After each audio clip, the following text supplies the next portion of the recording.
Hey everybody, Joel at Up North Aquatics here.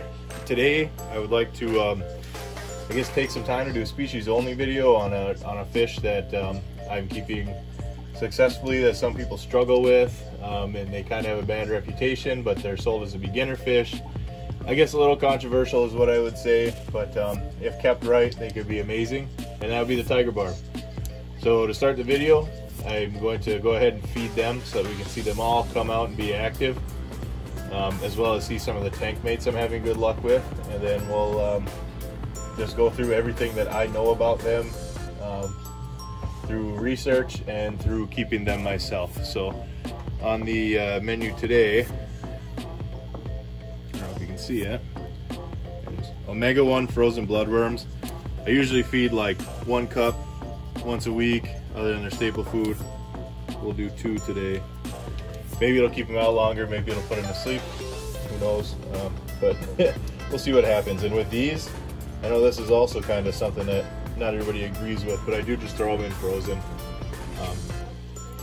I've been doing that with all my fish for a very long time. I learned the trick with puffer fish because it'll keep their beak worn down if you feed them still frozen.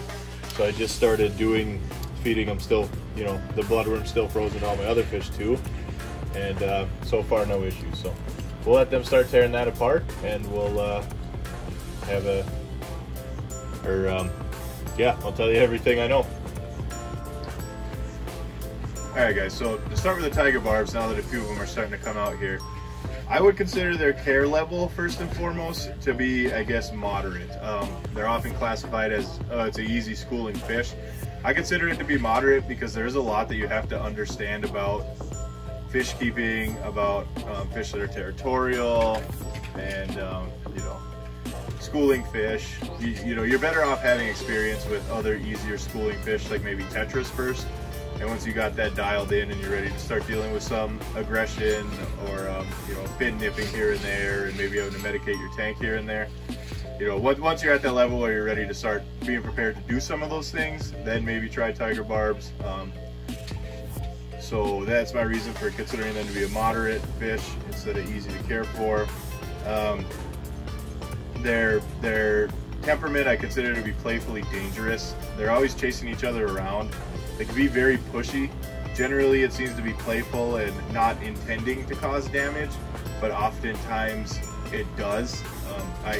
Just keeping a school this big, about 20 of them, there's never a time where every single one of them has all of their fins intact, and that's just kind of the nature of it. Like, the tip of a fin will get nipped, and I don't know if it was really aggression or them just chasing each other for fun, but it seems to just be a constant battle with these guys.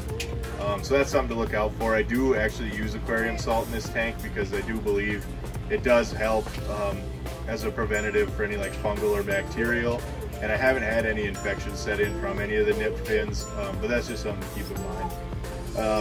About the species in general, they live 5 to 7 years. They get about 2 to 3 inches. And at this point in the hobby, there are many different color variations. I'm sure you're wondering why there's a purple one on the screen. I did buy 2 glow barbs, so you're going to see a purple one and a lime green one. And I did that because I had so many of these regular color tiger barbs. I wanted some albinos and I wanted some greens, and I just could not source them where I'm located. So I bought some glow ones just for some different color in there. So yeah, literally almost every color of the rainbow you can get these guys in now, which is kind of cool. As far as tank size, you want to keep them in a school. If you had, like, they're schooling creatures by nature, they don't like to be alone. And also with the aggression thing, you want enough of them that the aggression spreads out and it's not the same fish constantly getting picked on. So I would say for a school of 6 of them, I'd probably do like 30 gallons. You can get away with a 20 if it's heavily planted with heavy water changes. And that Pictus cat just stole the whole bloodworms. I'm glad we saw that on camera though. He's hard to get on camera, but he'll eat that whole cube. It's another reason why I put 2 cubes in there. Sidetracked, sorry. Oh wow, where was I? Yeah, I do 20 gallons for a school of 6, and the more the merrier. Again, you want to spread that aggression out, and the more there is, I think the cooler they act. Like, they'll actually like swarm like a little tornado in there over food and stuff when there's a lot of them. Right now, these guys are in a little bit colder water, which is why I put the heater on and why they're a little lethargic. They can be kept as low to 65 degrees. The tank was about 69 and they were starting to slow down. Just a second guys, gotta check in on the kiddo here. Sorry, I got interrupted there. But yeah, so I mean they're perfectly fine at this temperature, but they're a little lethargic, as to be expected. The basement did get a little colder than usual, so I am throwing heaters and everything just for the time being. Believe it or not, once it cools down outside, it'll warm up in here because this is heated off the HVAC in my home. It's just actually starting to get warm outside for once, so the HVAC isn't running much and it did dip down in temperature. So again, didn't hurt them, but they are a little more lethargic because of it. So it is recommended just to play it safe, keep them between 75 and 82, but going as low as 65 and as high as 85, you're really not going to do any damage. I found them to be very resilient. So another thing to think of here with these guys is tank mates. You really need fish that can hold their own, that can be fast, and that don't have like long flowing fins, because whether they're trying to or not, the tiger barbs will stress them out and will cause damage. So the fish, like the Pictus cat's quick enough to get away from them. I do have a kissing gourami in there that's starting to come out in the bottom right corner. He's just big enough and they just leave him alone. You know, very, very specific and well thought out tank mates. I wouldn't just kind of throw anything in there to see if it works, especially if it's slow moving and can't get away from them, or if it has long fins. They're just going to tear those fins to shreds. Things that work really well for people are like neon tetras, cardinal tetras, bloodfin tetras. Seeing a theme here.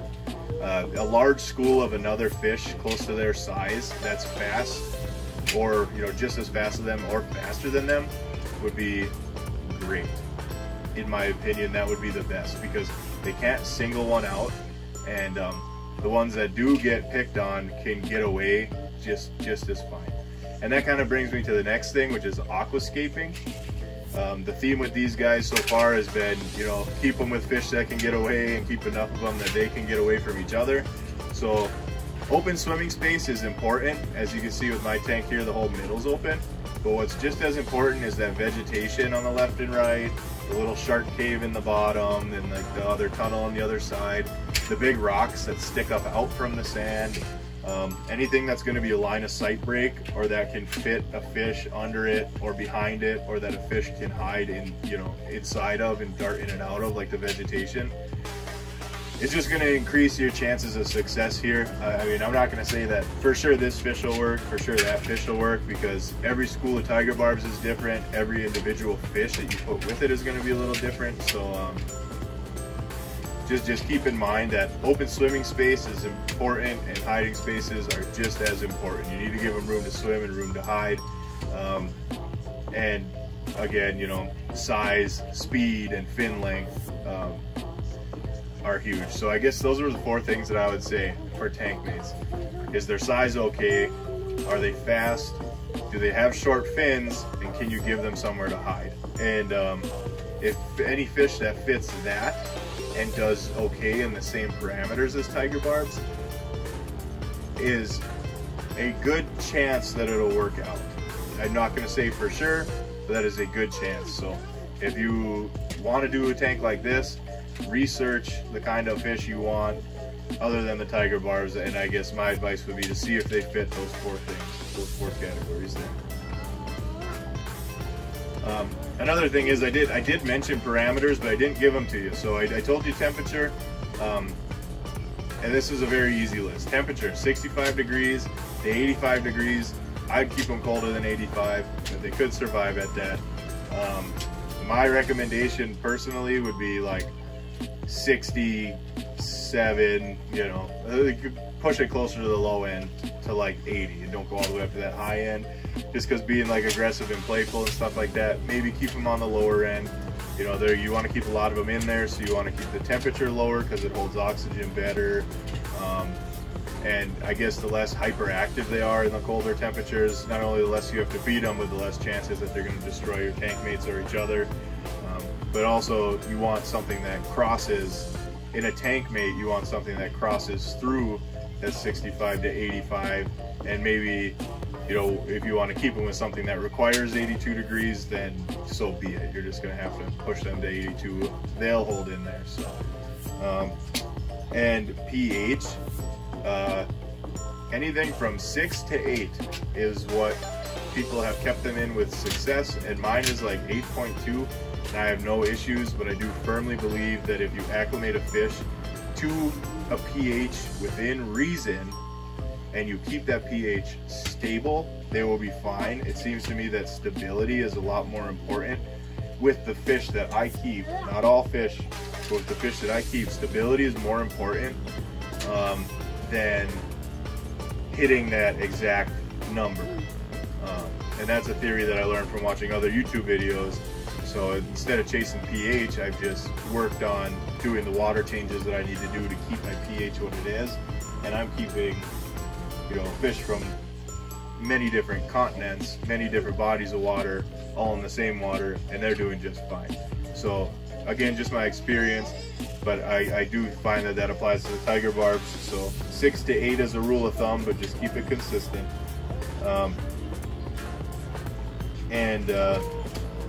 Next thing that I write little notes on this to remind me of what to talk about, but I really need to start putting them in order here. Feeding these guys. I just threw some bloodworms in. You saw that they all got a good bite before the catfish took over. If it was once it's warmer in this tank, they'll probably feed a little, get a little bit more of a frenzy and whatnot. But they're starting to wake up now too. I guess the lights haven't been on for that long, so maybe they were sleeping. But they're starting to get active a little bit. Most of them are on the right side in a big school, but they're zipping back and forth across the tank now. Just a second. Sorry about that, guys. I usually film these videos while my wife's at work, because obviously I kind of enjoy hanging out with her when she's not, I guess. And so I'm always home alone with the kiddos, so we get random distractions throughout these things. I try to just skip through them, but bear with me here. I'm just glad the kids are as excited to hang out down here as I am sometimes. It means a lot to me. So we were talking about food. You can feed these guys just about anything you want to feed them, but you got to keep in mind that you do have to keep it varied because they are omnivorous. So these guys, they will pick at that hornwort in there. I throw algae wafers in there, they eat them. I've thrown spirulina in there and they eat it. And then I've thrown just a standard tropical blend in there, they eat it. Cheap flake food they eat. Expensive flake food they eat. Straight up bloodworms that are mostly just protein and meat they eat. And I think you're catching a pattern here. Feed them everything and anything, but just keep it varied. You don't want to give them all meat or all vegetation. They need a little bit of everything to stay healthy and well-rounded. I mean, it's just like people, right? So you won't want to eat a cheeseburger for every meal every day. You know, don't do that to the fish, and they will be fine. And breeding, I'll touch on really quickly. They're egg scatterers. You want dense vegetation low to the ground. I know people have also used like marbles. Basically, the eggs they're going to drop eggs on the ground and they need to land somewhere where they can't eat them. So you can scatter the bottom with marbles or tightly packed rocks, I guess, that like fish can't fit between, but eggs can. But I think the best way to get them to do it is if you could like cover the ground in like Java moss or like a short plant or even like a fake plant on its side, and just cover the ground in vegetation and feed them 3 times a day, very high protein food to keep them fat, loaded with protein, and then bump that temperature up to like the mid 70s, low 80s.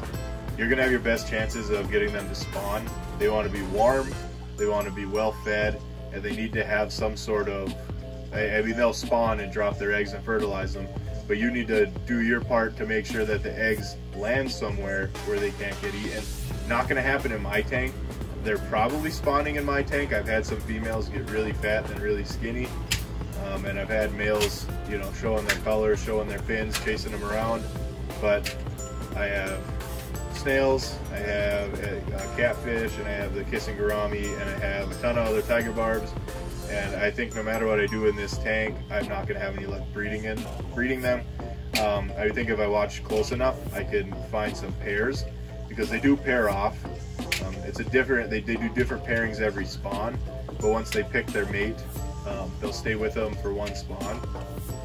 I think if I paid enough attention, I could find a pair in here, put them in a 10-gallon, crank the heat up, feed them a ton, change a lot of water to keep the water clean, put some spawning mops on the bottom, and then pull them after a week or so. And I think I could probably get some eggs that way. I'm not too, I guess, motivated to do that. I'm not a huge fan of breeding the egg scatterers. I really like live bears. So I don't think I will, but if you wanted to try it, that's what I would do. And hopefully you have success with that if you go for it. And another thing is, these guys are ready to breed after 6 to 7 weeks.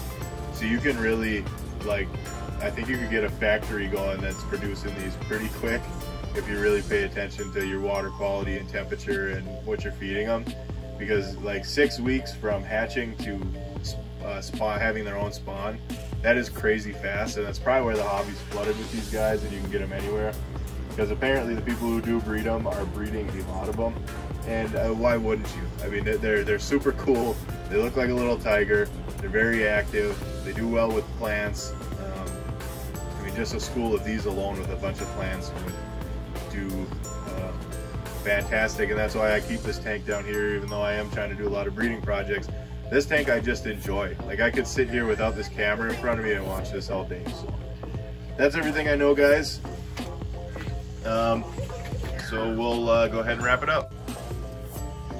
All right, everybody, that's it for the tiger barbs. If there's anything you add or anything that you do differently, please leave me a comment. Let me know. I'm all about sharing our experiences, because everybody's is different, and maybe learning from each other. So if you could do that, I'd also super appreciate it if you were to like and subscribe.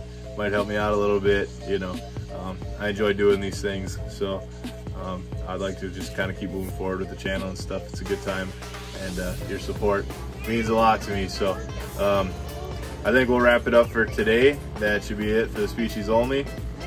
Everything I know anyway. So thanks for following along if you made it this far, and thanks for stopping by.